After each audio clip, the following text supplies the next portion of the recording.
Physical gold, digital gold या gold ETF, कौन सा है सबसे अच्छा ऑप्शन? कौन सा है सबसे बेहतर ऑप्शन? कौन सा महंगा पड़ता है और किस में आपको सबसे अच्छे रिटर्न्स मिल सकते हैं? आज आपको क्रिस्टल क्लियर यही समझाने वाला हूं मैं कि आपकी इन्वेस्टमेंट के लिए कौन सा रास्ता सबसे ज्यादा सही है। तो चलिए शुरू करते हैं। ये किसकी तरह हो गया? खैर चलो, किसी की तरह भी हो। तो सबसे पहले बात करते हैं फिजिकल गोल्ड की। भारत में देखो, सोना सिर्फ इन्वेस्टमेंट नहीं है, ये हमारी संस्कृति का हिस्सा है। ये हमारे लिए इमोशन है। शादी ब्याह हो, त्योहार हो, घर का कोई फंक्शन हो, गोल्ड खरीदना एक ट्रेडिशन है, एक परंपरा है हमारे यहाँ।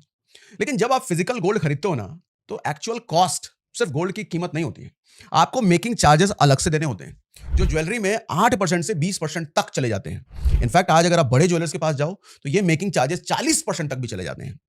इसके ऊपर आता है जीएसटी अलग से, यानी हर खरीद पर आपको 3% अलग से लगेगा। और आपने गोल्ड बैंक लॉकर में अगर रख दिया है तो सालाना 500 रुपए से लेकर के 3000 तक लॉकर चार्जेस भी अलग अलग होते हैं, वो भी लगेगा। और सबसे बड़ा पेन पॉइंट आता है बेचते वक्त, ज्वेलर बायबैक करते वक्त, मतलब आपका गहना जिसने आपको बेचा वही जब वापस ले रहा है 2 से 3% कम रेट में देता है वो।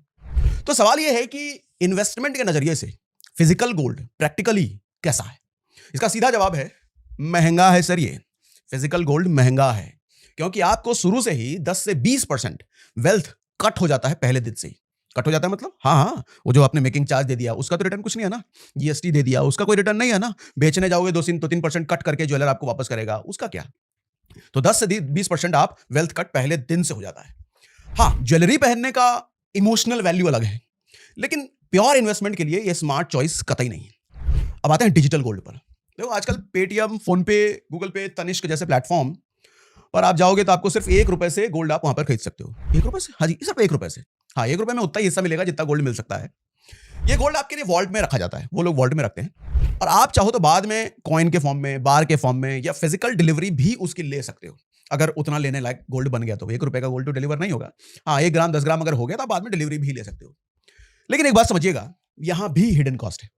सबसे पहले हर खरीद पर 3% जीएसटी अलग से देना पड़ेगा आपको, जो फिजिकल में भी लगता था। उसके अलावा बाय और सेल प्राइस में 2 से 3% का स्प्रेड होता है। स्प्रेड होता है मतलब आप खरीदोगे 2% ज्यादा देकर के, बेचोगे 2% कम मिलेगा आपको। आप गोल्ड 6000 में खरीद रहे हो तो बेचते वक्त कंपनी आपसे 5850 ही लेगी, मतलब नुकसान हो गया ना। शुरू में कई कंपनी स्टोरेज फ्री देती है, लेकिन 5 साल के बाद ये 0.1%, 0.2% एनुअल स्टोरेज चार्जेस भी लग सकते हैं, क्योंकि आपको जैसे मैंने बताया ये सोना आपके बिहाफ पे खरीद के वॉल्ट में रखते हैं, तो वहां रखने का चार्ज भी वो आप ही से लेंगे। और अगर आपने फिजिकल डिलीवरी ले ली तो minting plus delivery plus making charges फिर से एक्स्ट्रा लगेंगे, क्योंकि सोना जैसे ही आपके हाथ में आता है भैया मेकिंग चार्ज ऐड हो गया उस पर। तो डिजिटल गोल्ड कन्वीनियंट है, एंट्री बैरियर बहुत लो है, 1 रुपए से इन्वेस्टमेंट, मोबाइल से इंस्टेंटली बाय सेल कर सकते हो कभी भी। लेकिन लॉन्ग टर्म इन्वेस्टमेंट के लिए ये भी कॉस्टली साबित होगा, महंगा साबित होगा, क्योंकि स्प्रेड और चार्जेस आपके रिटर्न्स को खा जाते हैं। अब बात करते हैं तीसरे और सबसे पावरफुल ऑप्शन की, गोल्ड ईटीएफ। ईटीएफ यानी कि एक्सचेंज ट्रेडेड फंड। ये एक ऐसा फंड होता है जो एक्सचेंज पर, स्टॉक एक्सचेंज पर ट्रेड होता है। एएमसी यानी कि एसेट मैनेजमेंट कंपनी आपके लिए आरबीआई अप्रूव्ड वॉल्ट में आपके गोल्ड को रखती है। वॉल्ट मतलब तिजोरी। और आपको मिलता है डीमैट अकाउंट में ईटीएफ का यूनिट्स, जितना आपने खरीदा होगा। 1 यूनिट बराबर 1 ग्राम गोल्ड होता है, मतलब मिनिमम आपको 1 यूनिट तो खरीदना ही होगा। और 1 यूनिट का मतलब कितना? 1 ग्राम गोल्ड। अब यहां खर्चे कैसे लगते हैं? सबसे पहले आता है एक्सपेंस रेशियो। वहां देखो मेकिंग चार्जेस लगता था, जीएसटी लगता था, और जो मैंने बताया वो लगता था। तो यहां लगता है एक्सपेंस रेशियो, जो 0.04% से लेकर के मैक्सिमम 1% तक जाता है। इसके अलावा बाय सेल पर आपको ब्रोकरेज लगता है 0.1% से 0.5% तक, या अगर डिस्काउंट ब्रोकर यूज कर रहे हो तो फिक्स में होता है 10 रुपए पर बाय सेल, 20 रुपए वैसा होता है। और बिड आस्क स्प्रेड का छोटा सा खर्चा देना पड़ता है। बिड आस्क स्प्रेड का मतलब होता है आप जब बेचने गए हो तो आपने कहा कि 100 रुपए का बेचेंगे, लेकिन वहां खरीदार जो हो कह रहा है 99 का खरीदेंगे, तो आपको हो सकता है 99 में बेचना पड़े। आपकी डिमांड कुछ और थी, आस्क कुछ और थी, बट वहां बिड कुछ और आया, तो इसी को कहते हैं बिड आस्क डिफरेंस, स्प्रेड। लेकिन बड़ी रिलीफ ये है कि यहां कोई जीएसटी 3% अपफ्रंट नहीं लगता। अब आ जाते हैं इस पे टैक्स कैसे लगता है, कितना लगता है। देखो, 3 साल से पहले बेचोगे तो शॉर्ट टर्म कैपिटल गेन लगेगा, इनकम स्लैब के हिसाब से, आप जिस भी इनकम स्लैब में फॉल करते हो।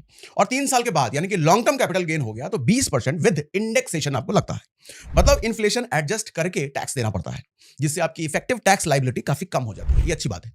ईटीएफ से भी रेगुलेटेड होता है, इसका मतलब सेफ होता है, और सबसे ज्यादा ट्रांसपेरेंट आपको ईटीएफ ही मिलेगा। इसलिए लॉन्ग टर्म इन्वेस्टमेंट के लिए ये सबसे एफिशिएंट ऑप्शन बन जाता है। जब मैं कहता हूं ट्रांसपेरेंट, इसका मतलब ये होता है कि लाइव आप रोज दिन में 5 बार, 4 बार, 10 बार, 20 बार खुद देख सकते हो कि आपके लिए हुए ईटीएफ का प्राइस क्या चल रहा है। फिजिकल गोल्ड में आप ये नहीं देख सकते ना, ठीक है। अब तीनों को एक साथ अगर कंपेयर करें तो फिजिकल गोल्ड में मेकिंग चार्जेस लगेगा, जीएसटी लगेगा, अगर लॉकर में रखा है तो लॉकर की फीस लगेगी, रीसेल यानी कि बेचने जाओगे तो रीसेल कट, सब मिलाकर सबसे महंगा ऑप्शन फिजिकल गोल्ड है। डिजिटल गोल्ड की बात करें तो डिजिटल गोल्ड कन्वीनियंट है, लेकिन बाय सेल स्प्रेड और स्टोरेज चार्जेस आपके रिटर्न्स को खा सकते हैं। अब गोल्ड ईटीएफ की बात करें तो इसमें अपफ्रंट जीएसटी नहीं लगता, एक्सपेंस रेशियो लगता है लेकिन वो बहुत कम होता है। सेबी रेगुलेटेड होने की वजह से सबसे ज्यादा ट्रस्टेबल ऑप्शन यही बन जाता है। अगर आप इन्वेस्टमेंट पॉइंट ऑफ व्यू से देख रहे हो, सिर्फ और सिर्फ इन्वेस्टमेंट पॉइंट ऑफ व्यू से, तो गोल्ड ईटीएफ नंबर 1 पे आएगा, उसके बाद डिजिटल गोल्ड आएगा, उसके बाद फिजिकल गोल्ड आएगा। लेकिन अगर आप पहनने या गिफ्टिंग के लिए गोल्ड लेना चाहते हो तो वो तो सिर्फ देखो फिजिकल गोल्ड से ही पूरा होगा। गोल्ड ईटीएफ लेकर के आप घर में पहनकर नहीं घूम सकते, उसके लिए फिजिकल गोल्ड चाहिए। चलो एक एग्जांपल से आपको समझाता हूं। मान लो आपने 1 लाख रुपए इन्वेस्ट किया फिजिकल गोल्ड में, 3% जीएसटी लगेगा, मेकिंग चार्जेस मिला करके आपकी एक्चुअल बाइंग सिर्फ 90,000 रुपए की रह जाएगी। है जेब से निकला 1 लाख, लेकिन वैल्यू रह गई 90,000, और बेचते समय ज्वेलर 2 से 3% और काट लेगा। अब डिजिटल गोल्ड में अगर देखो तो आप 97,000 रुपए के गोल्ड ओनर बनोगे, वहां 3,000 कट जाएगा, लेकिन बाय सेल स्प्रेड और जीएसटी मिलाकर लॉन्ग टर्म में रिटर्न्स 2 से 3% कम हो जाएंगे आपके। गोल्ड ईटीएफ में अगर गया तो पूरा 1 लाख रुपया इन्वेस्ट होगा, बस सालाना 0.5% के आसपास का खर्च आता है एक्सपेंस रेशियो में, जो एनएवी से ऑटो डिडक्ट हो जाता है। अब 30 साल के अगर होराइजन में देखो, मतलब लॉन्ग टर्म में अगर देखो, तो छोटे छोटे चार्जेस आपको लाखों का डिफरेंस दिखा देंगे तीनों को अगर आप कंपेयर करो तो। अब भाई साहब आपके दिमाग में एक सवाल जरूर आएगा कि आखिर इन तीनों ऑप्शंस में मिनिमम कितने पैसे से शुरुआत कर सकते हैं इन्वेस्टमेंट, तो ये भी बता देता हूं।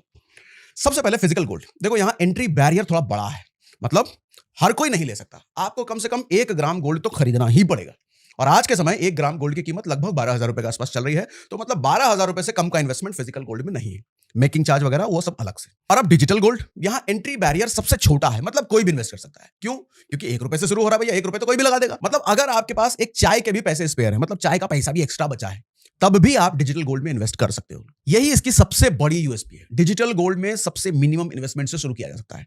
और तीसरा है गोल्ड ईटीएफ, यहां भी यूनिट साइज फिक्स होता है, मतलब 1 यूनिट 1 ग्राम गोल्ड, यानी मिनिमम इन्वेस्टमेंट अभी के हिसाब से लगभग 12,000 रुपए तो आपको चाहिए।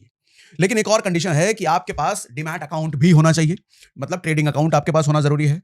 लेकिन उसमें लगता है इसमें मुश्किल क्या है, जो आपके लिए बिल्कुल फ्री में आप खुलवा सकते हो, वो पैसा थोड़ी लगते हैं उसमें। और सबसे अच्छा ऑप्शन है तो डीमैट अकाउंट खुलवाने जैसा मेहनत तो करना ही पड़ेगा। मेहनत क्या, क्लिक करो, केवाईसी करो, 2 दिन में अकाउंट खुल जाता है भैया, उसके बाद करो जितना इन्वेस्टमेंट है, लाइव ट्रैकिंग है, कभी भी आप ट्रैक कर सकते हो।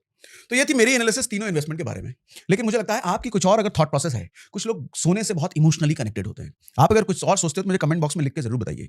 भारत में सोने की जगह मतलब वो सोने की जगह नहीं, वो सोने की जगह अलग है लोगों के दिलों में। आप क्या सोचते हो सोने के बारे में? आपके हिसाब से कौन सा सबसे बेहतर है? मुझे कमेंट बॉक्स में बताना जरूर, पढ़ूंगा मैं। तो देखा अपने दोस्तों कैसे सागर सर ने आज हमें गोल्ड में इन्वेस्ट करना सिखाया। उन्होंने बताया कि कैसे हम गोल्ड को खरीद तो 3 प्रकार से सकते हैं, लेकिन खरीदने के जो तरीके हैं उनमें कैसे अलग अलग तरह से मेकिंग चार्ज, जीएसटी और ना जाने क्या क्या एक्स्ट्रा चार्ज लगता है। लेकिन वही हम सागर सर की माने तो गोल्ड में अगर ईटीएफ के रूप में इन्वेस्ट करें तो हमें ज़्यादा फायदा होगा।